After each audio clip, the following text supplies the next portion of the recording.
Welcome to Gone Fishing, a show diving into the cybersecurity threats that surround our highly connected lives. Every human is different. Every person has unique vulnerabilities that expose them to potentially successful social engineering. On this show, we'll discuss human vulnerability and how it relates to unique individuals. I'm Connor Swalm, CEO of FinSecurity, and welcome to Gone Fishing.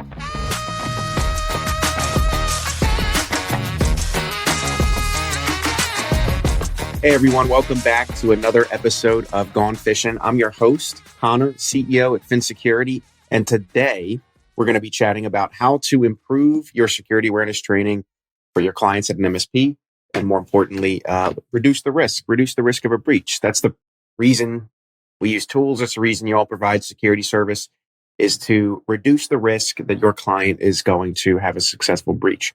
So one of the biggest problems I usually see is struggling to get buy-in from the clients when it comes to awareness training, deploying it, buying it. You know, you could use any variation of those, but getting a client to buy in to an extent where they're willing to pay for you to provide a security awareness training program, to build it, deploy the tool, manage it, whole nine yards. There's usually a couple of things MSPs struggle with. First and foremost is communicating value. So when it comes to stories that I've heard from partners of ours and partners that are not partnered with us here at Fin, is the biggest complaint that people tell us about is, oh, I don't need this. I'm not the risk. And so maybe you were in a conversation just like this, where you're talking with your client. You're like, hey, Mr. or Mrs. Stakeholder, you need security awareness training. You need to be more secure. You need to do phishing. You need to get all these videos. You need to have training on these topics. And their immediate response as the leader of an organization is to say, I don't need this. I'm not the problem. And in the back of your mind, you're thinking of a few things. First is, you're the person at the top of the organization, so you are quite possibly the most targeted individual. And then secondarily, if they haven't set up their access correctly, or if they haven't been using you to do that, they're also the person with the most access to sensitive information, access to other people's accounts, or even the money of their own company.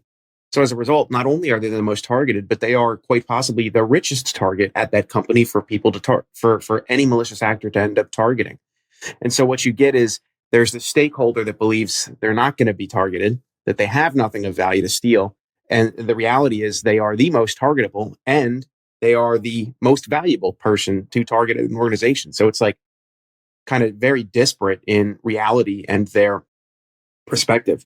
And usually when this conversation occurs, I don't hear people explaining, or rather, they're not telling me the stories of how they then explain this to the stakeholder. A couple of things that we've done is we've made it very clear you're not going to get long and obtuse training unless you demonstrate a need for it.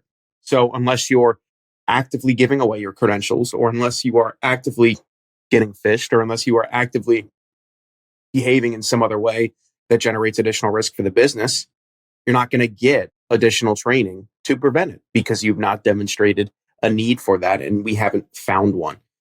The second is, I still hear a lot of people of using acronyms. I mean, even I'm guilty of it at some points, because saying the words security awareness training that's a lot of syllables. So sometimes using that, not something I want to do. However, I'll draw from an experience I had in college. Is when I was talking to anyone about any math that I enjoyed or any subject that I was learning, I needed to talk about it in terms and at a level that they understood, right? It was my job to bring my knowledge and my expertise, which is all of you with great experience in IT and great experience in security and providing all of these services, sometimes for multiple decades in a row. You need to find a way to communicate to a person who's not as technical, who has another business of their own, who's doing other things, but you need to communicate to them in such a way that they understand exactly the value that your business provides.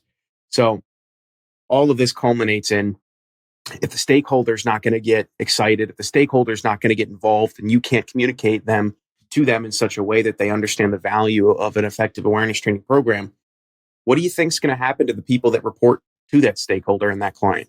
What do you think is going to happen to the newer employees? What do you think is going to happen to just the people who show up to their job, they want to be safe, and they want to do good work, if the stakeholder's not bought in any way, shape, or form? And I've seen this time and time again. What will end up happening is that the end users, the folks at the company that really, really need to buy in and understand the threats that surround them on a consistent basis, they don't care. They're not going to end up caring about it because it's not impressed upon them. Why are we doing this? Most of cybersecurity to most people is this black box of complete misunderstanding. They have no idea what any of the acronyms mean. They have no idea how it works. And frankly, they also don't want to. They don't care. And it's our job as practitioners to explain it to them in such a way that they do have a little bit of understanding of how things work. Why is multi-factor authentication important?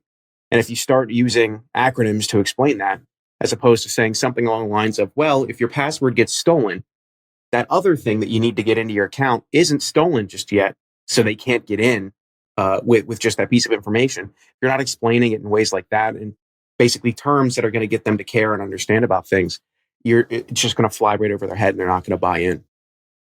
So, what are some things you should be focusing on to reduce the risk of a breach when it comes to awareness training? First and foremost, a lot of buying decisions for awareness training that our partners tell us about are driven by one of two things right now. So there's two things that drive it. It's cyber insurance will require it directly, or there is a compliance framework that you or your client hold above and beyond all others, and you decide to be compliant with that.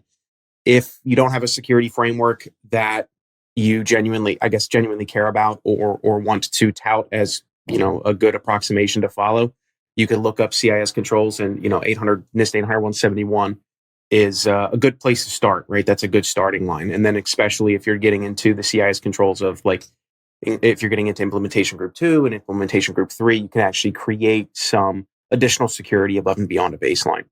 So compliance, cyber insurance, that drives most purchasing for awareness training. So what I'm trying to get at is what is not driving the purchasing decision, but should, is a culture of security that aims to reduce risk. And so a culture of security would look like people not ignoring the training that's getting put in front of them, understanding basic security principles, even though it doesn't have anything to do with their direct job description. What I've seen companies do now that I think is actually really cool is they will put into the job description that part of this employee's job is to conduct themselves safely and securely from a cybersecurity perspective. And they'll actually put, it's your job to understand basic cybersecurity principles so that you can implement them on a consistent basis and keep the company safe. And I think that's really cool. If we're bringing security to the forefront of an average individual's mind, of a person who just wants to show up to their job and do great work, and quite possibly is not even technical, and their job doesn't require that they're technical in any way, shape, or form. If we're bringing their mindset into this and setting that expectation from the very beginning, that they have to conduct themselves in certain ways because it reduces risk, because it'll allow the business to move forward. In the event that there is a breach, there's not going to be an incredible interruption in business activities. So basically what I'm trying to get at is the greatest thing you could do to actually reduce the risk of a breach is to create this culture of security. I'll say one of the greatest. I won't say the greatest, right? There's always many, many, many things you could do, and every client and every environment is vastly different. But creating a culture that all the way from top down, stakeholders have bought into, then their direct reports, i.e. the managers, have bought into, and then the employees have bought into, is very important. One thing that we do at Fin is we create a welcoming program before the training, before the phishing, before the security awareness pops off in any way, shape, or form. It's, hey, you've been enrolled. Give them a little thumbs up. It says, this is exactly why you are enrolled in this training. You're enrolled in it because it's super important. You're enrolled in it because your leaders at your organization have bought into it and really understand that it's a great way to reduce risk and keep the business afloat in several different ways. And here is exactly your piece in that. You're going to be expected to do training on roughly these topics because these are incredibly relevant to keeping you secure. And as a result, keeping the business secure as well. And then if you fail assessments, if you don't do well in the quizzes, here's what's going to happen. If you do well in the quizzes, if you demonstrate that you're going above and beyond and you really recognize and understand cybersecurity above and beyond what we expect, here's exactly what will happen to you. So it's just bringing the program to the user and saying, hey, here is what's expected of you. Here is a description. And here's, frankly, just what we need from you for these reasons. And being that honest with people, has a great impact on their ability to buy in. So if I had to give a list of 3 things that you could do to get started in that, I would say first and foremost, sell the value and the relationships. Don't sell the tool. So don't say, hey, we're implementing X awareness training tool. Like, don't even say you're implementing Fin if you're listening to this and you're a partner of ours. Just, hey, we're implementing security awareness. It's going to introduce some topics. It's going to introduce some training. It's going to introduce some simulated phishing, simulated social engineering to your employees. We're going to try to understand, are they capable of recognizing threats that are going on around them consistently? Are they well trained to handle them when they do occur? And if the answer is no, well, we're going to work on that. We're going to give them additional training. We're going to fish them in additional different ways. And we're going to teach them what it actually looks like. You sell the value, don't sell the tool that you're using. Second is be a security expert or hire a security expert or partner with one. You don't need to be an expert in everything. So if you don't understand something yourself in security, how possibly, when you're communicating to your client, can you expect them to understand what's going on as well? It is no shame to end up partnering with a security expert or consulting with one. VCIOs are incredibly popular, which feels like it's gotten a lot more popular in recent years. That's largely due to the increased importance of cybersecurity and recognizing that there's a gap that there's a lot of things you don't know. And third is experiment with bundling services and tools. What I mean by that, you can always build a custom fit solution to your clients. You can always let them pick and choose things. But however, you are this trusted resource. You need to be this expert. You need to be able to recommend, here is exactly why I think you should do X, Y, and A, and B, and C, and nothing more, nothing less, because it'll create this level of security in your company. And so if you have a bundle, whether it's, split into 3 tiers, you have the basic, you have the advanced, and then you have the business advanced or something like that. 3 levels that create different levels of security, different levels of oversight, that'll have different services included in it that you'd like to offer. Start experimenting with that and see what your clients expect. Maybe go ask some of your trusted clients what they would have done or how they would perceive things if you would have presented them with a plan that was custom fit to them. So those are the 3 things that I would recommend you do to start implementing awareness training today is sell the value, be an expert or partner with one at the very least. And the third is bundle it into your tools. Don't offer it as an a la carte awareness training.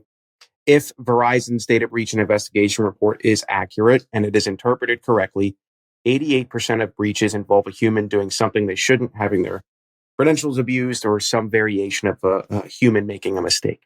So it's an incredibly important thing that needs to be addressed. If you have any questions, feel free to reach out wherever you can find us on LinkedIn or on our website. Website will be in the show notes. It's phinsec.io. Always happy to chat, always happy to educate. And you can find a bunch of videos on topics around security awareness on YouTube as well. Once again, I am Connor, CEO at Fin, host of the Gone Fishing podcast, and I will see you next time. Thanks so much for tuning in to Gone Fishing. If you want to find out more about high-quality security awareness training campaigns, how to launch them in ways that actually engage employees to change their habits, then check us out, Fin Security, at phinsec.io. That's phinsec.io. Or click all of the wonderful links in our show notes. Thanks for fishing with me today, and we'll see you next time.